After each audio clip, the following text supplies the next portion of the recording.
So Steve was just telling us about a distressing situation in his neck of the woods. And I didn't realize this, Steve. First of all, just finding out that Colorado is actually in the United States. Huge news. Yeah. Breaking news for me. And then that you're, are there wildfires in Colorado, or is it just the smoke blowing over from the rest of the West? The whole western slope is on fire practically. Huge what is the fires. western slope? You've got Colorado. The eastern third, for you, the eastern third is basically Kansas. Okay. And the middle third is kind of the front range and getting up into the Rockies, and then you got the ski country, and then the western slope is the western part of the state where there aren't necessarily as many mountains, but you're still way up in elevation. So that's the downhill side toward California? Yeah, well, towards Utah first. That's kind of in the way. Utah's the buffer zone between you and California. Yeah, we need a bigger buffer. Right. So anyway, this Steve Green hardest hit by this smoke and fire situation. Can you share with our empathetic viewers what's happening to you, how this is affecting your life? The burn restrictions, which I support, by the way. You don't want to be the guy that burns down your neighborhood. With a sex reveal party? Kind of, yeah.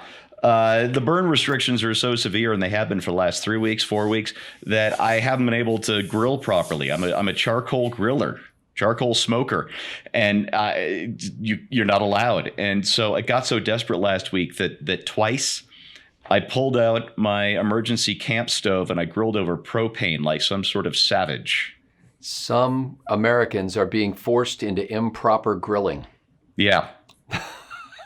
I won't stand for it, but what are you going to do? I'm just shocked to know that you have propane and propane accessories, frankly. You got to have them for camping. So you can, you end up in the woods somewhere and burn order comes down, and now you got to put out your campfire and you still got to eat.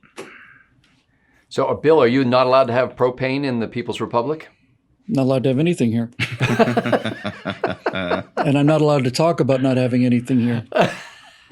Happy days, comrades. And I'm not allowed to admit that I'm not allowed to talk about having anything here. There's some sort of a gag order on discussion of propane tanks or anything? It's one of the 730 things that begin with P that we're not allowed to talk about. So, if you have a propane tank in your building, do you have to add that to the sign in the lobby? Well, every building in California has a label saying "Caution." The state of California has determined that certain chemicals known to cause cancer are present inside this building. And if you feed 40 gallons of it to a rat for 9.5 years, 20% of them develop cancer. So we wanted to warn you about this. And ladies and since gentlemen, the sign is everywhere, it might as well be nowhere. Just until Bill got to the part about 40 gallons, everything he said was absolutely true.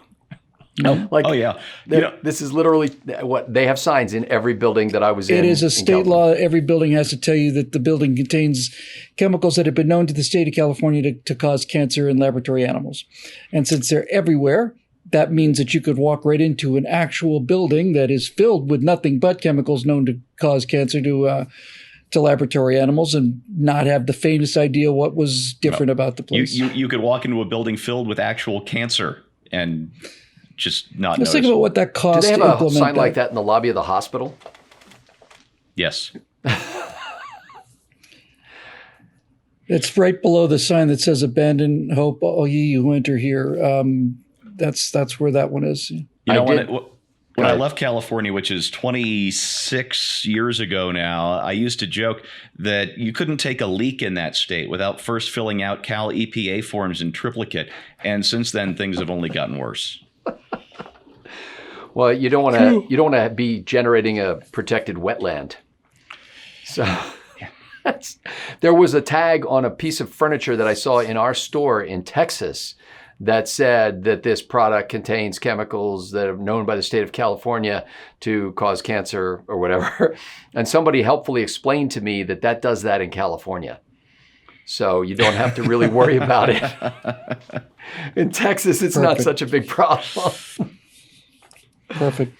So, ladies and gentlemen, you've come once again against your better If judgment. by the way, if I have to move out of California and people say, where are you from? I'm going to say I'm from Syria. I'm a member of Al Qaeda. I'll tell them that before I tell them I'm from California. They'll cut you some slack. Me, Yeah, I was part of ISIS. If you say that, they'll go, hey, you want a beer? If you say you're from California, they're like, get the heck out. Get the heck out of here, you Chardonnay sipping. So speaking of which, and without divulging any or violating any confidences, we learned this week in the mainstream media that our buddies over at the Daily Wire are departing your hallowed state and headed for Nashville, Tennessee. They're moving the headquarters of the Daily Wire. That is correct. That is correct, yes. And I just thought, what took you so long, Jeremy Boring and Ben Shapiro and Andrew Klavan?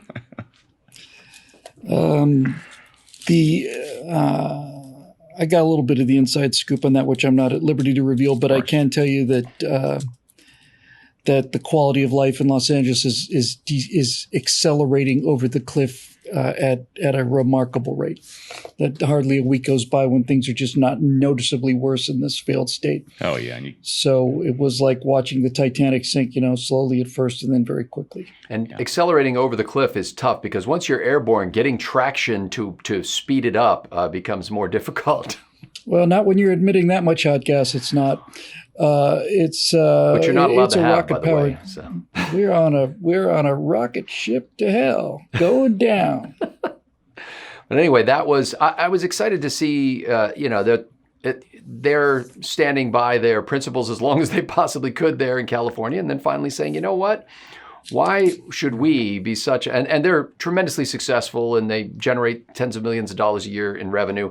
Like, why should we bless the government of California with the tax dollars that we're generating here when we could be doing it in a state that would be far more appreciative?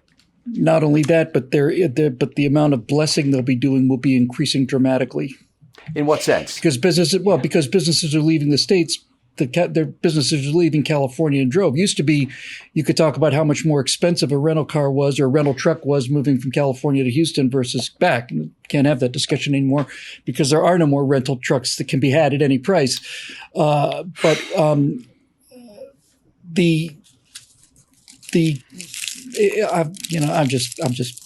What was the question? How much does California suck? My question was, in what sense? But I don't remember what you said that made me ask the question, in what sense? I don't either. Somebody can back up the tape and let us know. Okay. So if you're DVRing this right now, you can go back and then you can come up with an answer that we will have failed to give. I remember. I was talking about businesses are leaving the state. Yes. And the reason they're leaving the state is because the taxes are so high. So since businesses are leaving the state, that lowers the tax revenue, which means taxes have to be raised. Oh, yes. See how it works? Yeah. In New York, just last week, one of their big people was warning that if people didn't start coming back to New York City and paying their taxes, they were going to have to raise taxes on the survivors.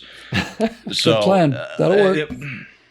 I have an idea of how the government of California could raise money, and it's a campaign where you get donors from around the country, nay, even around the world, to make contributions. And in exchange for the contribution, we will send you a 50-pound bale of underbrush from a California forest. Save the underbrush, because if you don't get that underbrush and keep it somewhere, it's just going to burn, because all of California is eventually going to burn. So if we could generate income by selling off the underbrush. Somebody save our precious, precious underbrush. That's right.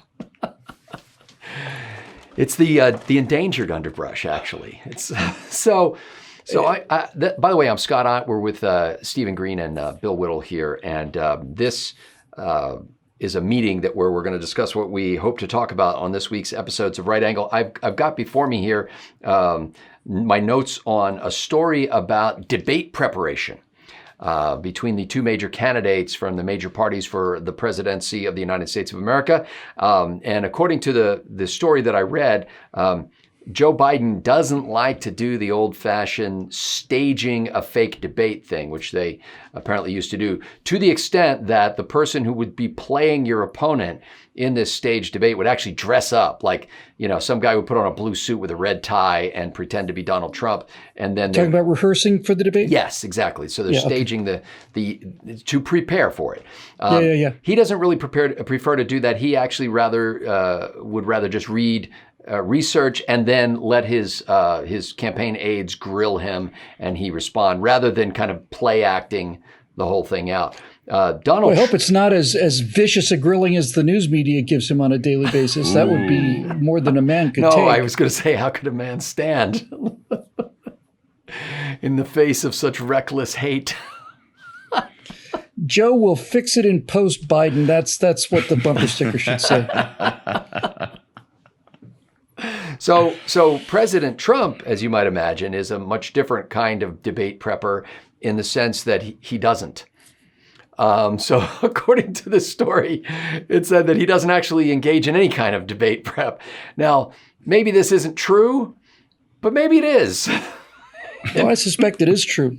It probably is. I'm thinking it rang true when I read it. I just thought, I'm not the slightest bit surprised about that. And I think I remember similar stories from 2016, and he did all right against Hillary Clinton, and Hillary Clinton, for all of her various health issues that became pretty apparent in 2016, at least was mentally still sharp.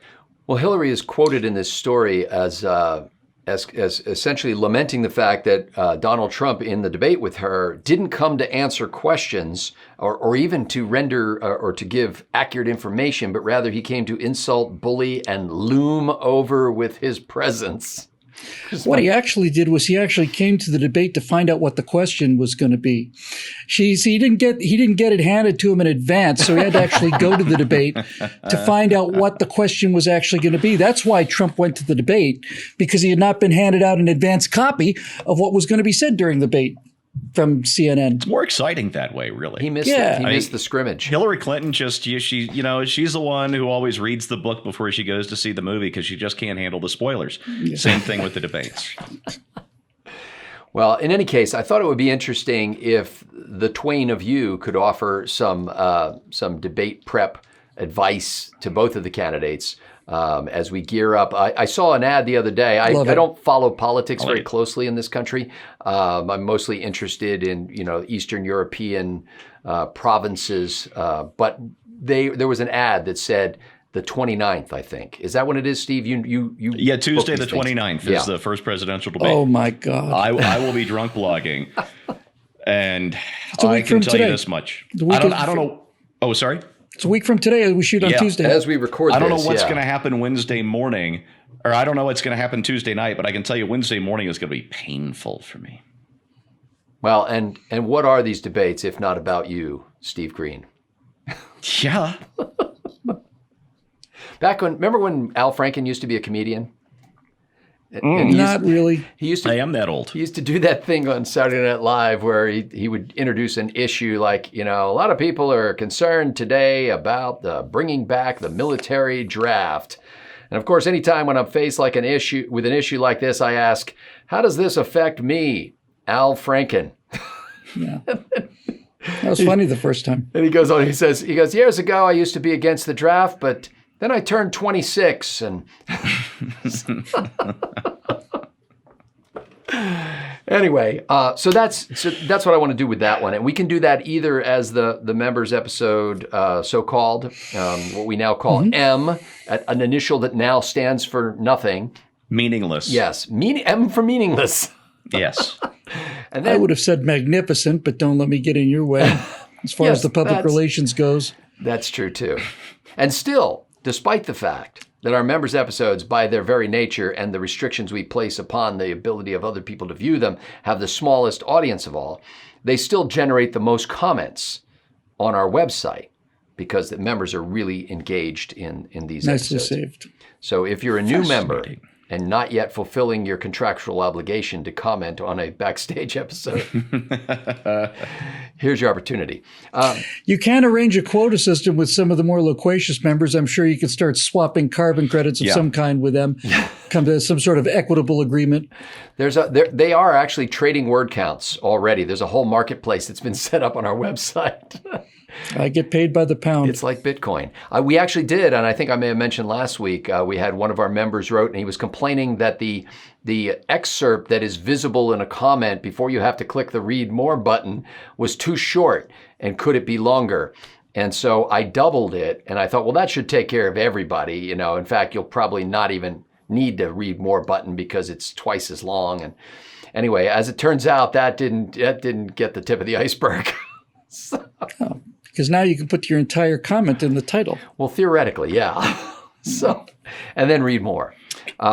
So anyway, always gaming the system. The other topic that I would like to do is actually a guy who's a former deputy chief of staff for Harry Reid wrote a piece, I believe, in that former newspaper in New York.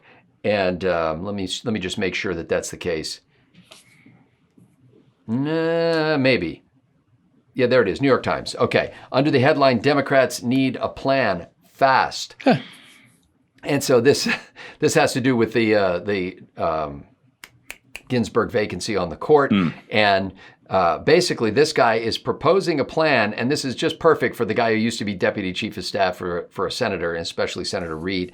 And he just has a list of things which we can go over in the episode, essentially of delaying and annoying tactics designed to create an atmosphere of illegitimacy around the confirmation process and the nominee, him herself.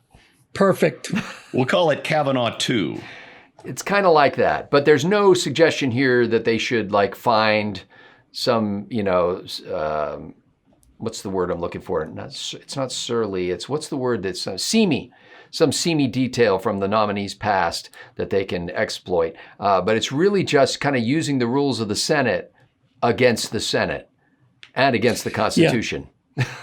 Well, they're going to have needless to say, it's a little tougher this time because, you're going to have to look a little bit harder to find a woman who claims she was raped by one of the two women that Trump is going to nominate for the Supreme Court. That kind of search is a little more demanding. You conservatives are always fighting the last war. They'll come up with something else. They don't need that anymore. Yeah. The current scare tactic is, if you look at the headlines, so many of them, just jillions of them, start with the same word: Catholic. It's funny because I just said that to Bill last night. I said, why isn't there more caterwauling around the overwhelming Catholicism of the Supreme Court? How many are there now? Aren't there 3 or 4 Catholics on the Supreme Court or something? I saw a tweet, or maybe it was on Facebook earlier today, that the thing to remember is to try and maintain a balance on the court between the Catholics and the Jews. That's the plan. No, Trump has set up all these incredible peace deals in the Middle East, so we'll take some of the Jewish vote. And now, by all means, let's go for the Catholics. When we have Boston Kennedy supporters voting for Donald Trump, you'll know that they have managed to alienate the entire population. They're working on it. Give them a little time. The single largest, as we discussed in a recent episode of one of our shows, the single largest so-called Protestant denomination in the country is Southern Baptists, which are kind of distancing themselves from the Southern name, as we talked about.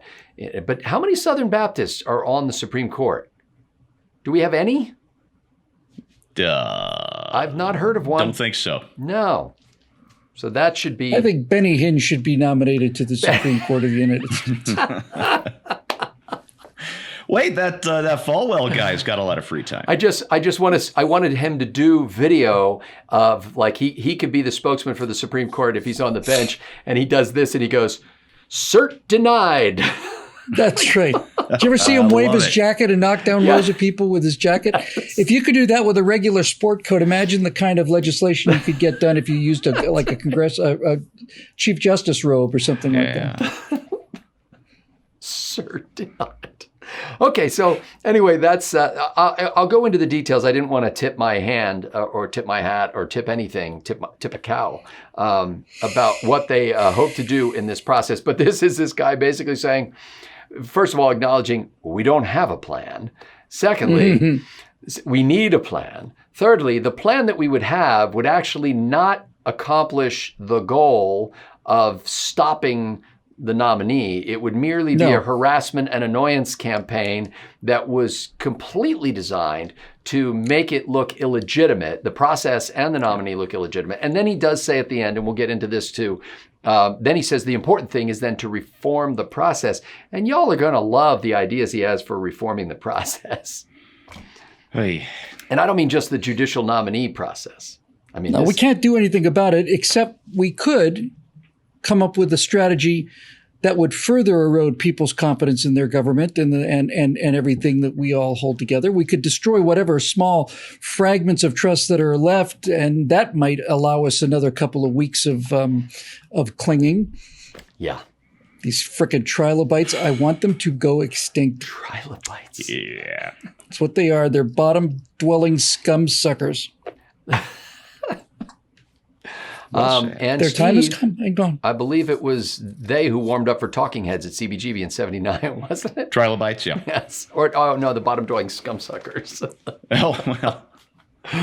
So anyway, Stephen Green, I think I covered all I can do this week. What more can one man do? So why don't I share the wealth this week with y'all? Do you have a topic for this week? I do have a topic for this week. In fact, this topic might be evergreen for the next 5 weeks. Is where's Joe Biden? There is a political expression that I hadn't heard in so long. I actually had to look at it. I'm like, I know what that phrase is. Why can't I remember what it means? And the phrase is calling a lid. What? And that's when call a lid. That's when the campaign tells the press that there will be no more appearances by the candidate today. No more press availability. The candidate will be ensconced somewhere doing very important napping. CJ on West Wing said that all the time. She goes, that's a lid, or that's a hard lid for the night, or whatever. Yeah. So Joe Biden has been calling lids in the morning, like anytime between 8 and 9 in the morning, every third day. Wow.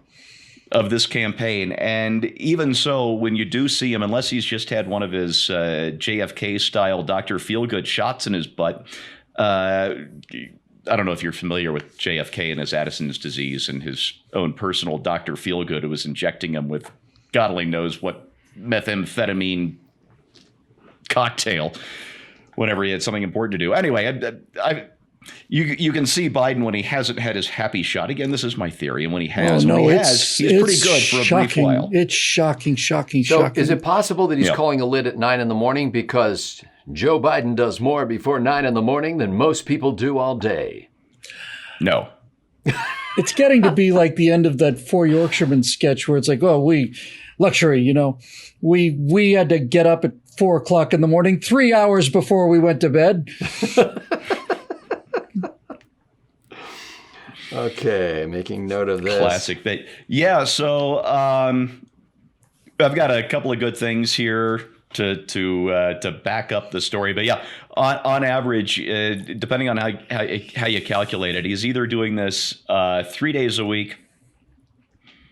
Oh, actually, no, I take it back. Yeah, it's almost every other day now. He's becoming like Carson in the final years, Yeah, he's pretty much not campaigning. Carson originally took Friday nights off, had his guest host, and then it was the guest host was on like Monday and Friday, and then guest host Monday and Friday, and Thursday night was Best of Carson.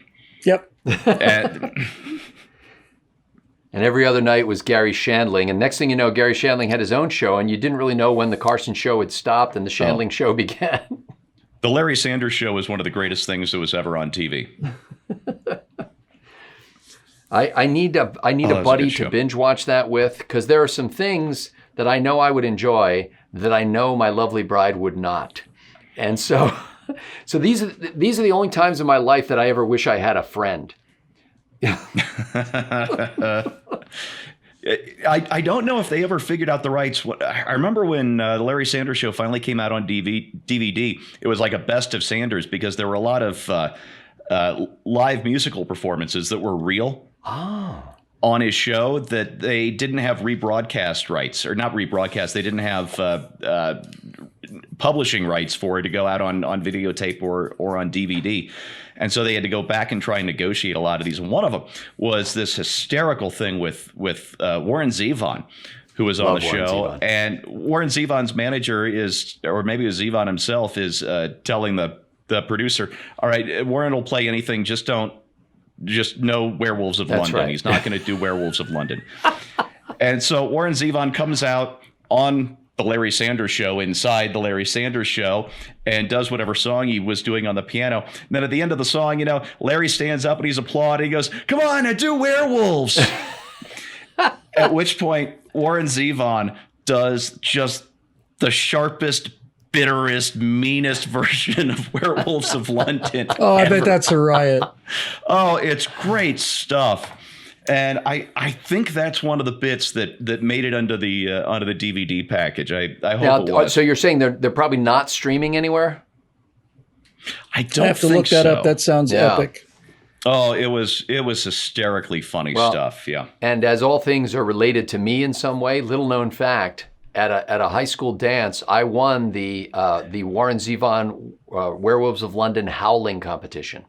Yeah. It came down to me and a girl, and apparently I'm a better howler. Oddly enough, the prize for winning the Warren Zevon howling competition was an album, an LP by the band America. Which is not a lot like Warren Zevon. No. I thought it'd be Very one of those rarely. little limited run LPs like Wolf Calls of the Northeast or something like that. No, like one of these. this was like on the third day in the desert, my horse died of thirst. Listening to this. America and Warren Zevon, that's a Venn diagram of, well, you've got a circle over here and like an octagon way over here. And there's no overlap. They do not overlap. Ventura Highway's a good song. Well, that was on there. Yeah. And I think like Muskrat Love was on there or something. Wasn't it the Captain and Tennille did it, but it was really America that did it first? Captain and Tennille As I did it in recall, front yeah. of Queen Elizabeth, and I don't know if she got up and left, but she damn near got up and left. She did That not. is such Because a they're talking hideous about song. muskrats having sex, for God's sake, and she's like, I don't think I really need to hear this. I'm the frickin' queen. They whirled and they twirled and they tangoed. I don't remember anything about sex. Well, we know what all that means. If you're Queen Elizabeth, you're not born yesterday. She's not naive. Born 100 years ago. Her She Majesty was barely is not born this naive. century. Last century, I mean. We are not amused by thy We are, God- that's God exactly what we bless. are not amused. God bless Queen Elizabeth. I think she's holding on as long as she has. She's just trying to outlive Charles so he can There's never no be question that is exactly the case. Who's like 100 I don't think years Charles old now. is not going to be king. I don't think he will be. Okay. I think the Camilla thing and the Diana no, thing. it's Philip that's 100 years old, right? Yeah. It's her. Well, they're all. Who's her husband is Philip, right? Prince Philip. Philip. Correct. And Yes. Philip, he just turned 413. He's retired from official duties. That's 413 My Kelvin, grandfather taught Prince Philip how to play soccer. though. Really? Your grandmother? He really did. My grandfather did. The wool carding grandfather. That's cool. No, that's my father's father. Okay. This would be my mother's father, who was in the Royal Navy in the Mediterranean. He was Prince of Greece, and they were in Beirut, and they were on the beach, and he didn't know how to play. And when my grandfather was in some minor function, and Prince Philip went down the line, he looked at him and said, "Oh my God, Alfie, how are you?" That's wild. What's it all about? So me and Prince William have so much in common. Okay. Speaking of commoners, Bill, I believe it is your turn. So we got Steve's Excellent. calling the lid on the Biden campaign. Yeah, we'll have to come up with something snappier than that because, I mean, I had to look it up. It had been so long since I'd heard that. I think a lid is about to be called on the Biden campaign, by the way. I think there's going to be a hard lid on November 3rd, but I'm going to just join the snowballing bandwagon of people who say that this Kimberly Klacik ad is the best political ad I've ever seen in my life, and I it's seen this for a one? It's so Republican, good. and it is a game changer. If she wins this election, I don't see how she could lose given that ad. It is the best political ad ever. It's 3 minutes long, but she's a Republican and she's running for a congressional district that what is it, Maryland 7th, I think, and and she is walking down the street, and wherever she goes, Baltimore is renewed, and then at the end of it is just all these women in red dresses, as in red for Republicans, are walking down the street. And she basically says, "Join us." Baltimore doesn't have to vote Democrat. And I thought, my God, what's happening? The way they set up the ad, Bill, it's not just a great ad. The effects are cool. She owns the screen she has so much presence, and I'm not sure you can train for that. I think and a red dress and red high heels. But the fact that she's walking the whole time highlights the whole walk away movement without ever explicitly stating it. It's very powerful stuff. It's excellent. And she's just rough enough around the edges to have it not look like a professional actress. You know, she's not. It's just a fantastic ad, and I thought, my God, this is like getting to be a bit of a pattern now. Like Republicans are putting out better political content than Democrats. Now no one's gonna surpass the what's that sound? Billy Porter and yeah, we'll never catch that. But Stephen Stills. But we still the one from the DNC opening night that we did a show. There's a local candidate in the Texas. I don't even know what she's running for, but I've seen her ad a bunch of times, and it's one of these walk around ads where she just keeps moving and keeps talking, and it looks like one continuous shot. And she ran her own business. She talks about her mom and being like the first city council woman of somewhere, and I think her name is Genevieve Collins is the name of the candidate, and she looks young and professional, and at one point she's walking down the hallway of a school. And without looking, she's looking in the camera, talking the whole time. Without looking, some kid walks past her in the other direction, and she high-fives him without making eye contact. And then she walks past another kid and puts her hand out, and he squirts hand sanitizer in her hand. She keeps walking. Oh, that's brilliant. And by the way, just as a backup topic, I don't want to talk about and I'm not going to do this, but I don't want to talk about how badly the ratings for the Emmys have cratered. But what I am curious about is how did they get by with having all those people in the room? How did they get around the death? Yeah, I saw one. Because there was an audience, wasn't there? Well, I don't know if there was an audience in the room where Jimmy Kimmel was. Yeah, I don't know. I didn't watch any of it. Was it an audience from previous years? Because I saw like John Hamm and a bunch of celebrities in a room next to each other, sitting side by side. They did have a room. Like the piece I saw was the nominee for some as best supporting actress in a TV show or something like that. And they definitely had a room that had some tables in it, but it looked like there was no more than maybe, 20 or 24 people in the room, kind of spread out. And I think those were just the nominees for that award. And then they might have been creative use of camera angles and long lenses. And then they had this. I think it was. I saw something about it being remote. They had this guy come out when the woman who won the award, who I'd never heard of in my life, stand up. Everybody's applauding for. She has no mask on. She's going around hugging everybody else who has a mask on. And then she comes up to this mic that's just on a mic stand in the middle of this what looks like an overflow room at the Holiday Inn Express. And this guy comes out wearing a full black hazmat suit and hands her award. It's not funny anymore. It was sad, but funny. Yeah. I thought it was funny. And Jimmy Kimmel, when he opened the card, he had the envelope, and first he had to wipe the whole thing down with hand sanitizer, and then they put it in this basket and set it on fire to purify it with fire. And then Jennifer Aniston had a fire extinguisher, and they had a little bit of a glitch there because she blasted it with a fire extinguisher. He reached in to pick up the envelope with a pair of tongs, and the flame came back, and eventually it kind of shot about 2 feet out of the top of the basket. Wow. She had to hit it 3 more times. It was literally a trash fire. It was. That show. It was a dumpster fire. Okay, so we're going to do the Kim Klacik ad. Is there any particular angle that would be right on this one? First of all, the entire idea of, hey, I'm not going to just walk through ghettos and show you how bad they are. I'm going to walk through ghettos and show you what they could be. That's the first rule of storytelling is, don't tell them, show them. She walks through Baltimore, and Baltimore becomes like Baltimore used to be. Yeah. And so there's the visual power of that. There's just the cool factor. And I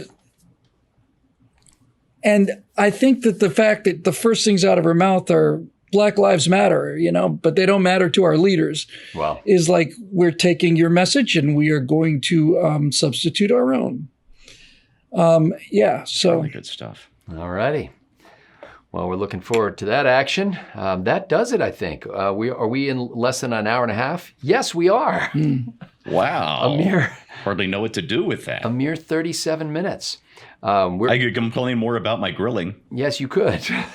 but I'm not going to. People will be lining up for samples in the comment section. They'll be expecting free meat samples. Meat good.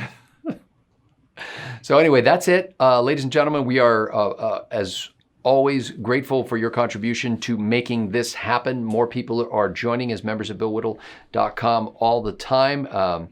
And the fact that you are there to welcome them heartens us, because we know that this is not just a group of people who are paying so that they can see some shows, but these are people who are paying to produce programming that will go out around the world and reach far beyond our membership, so that people who have not yet heard can hear.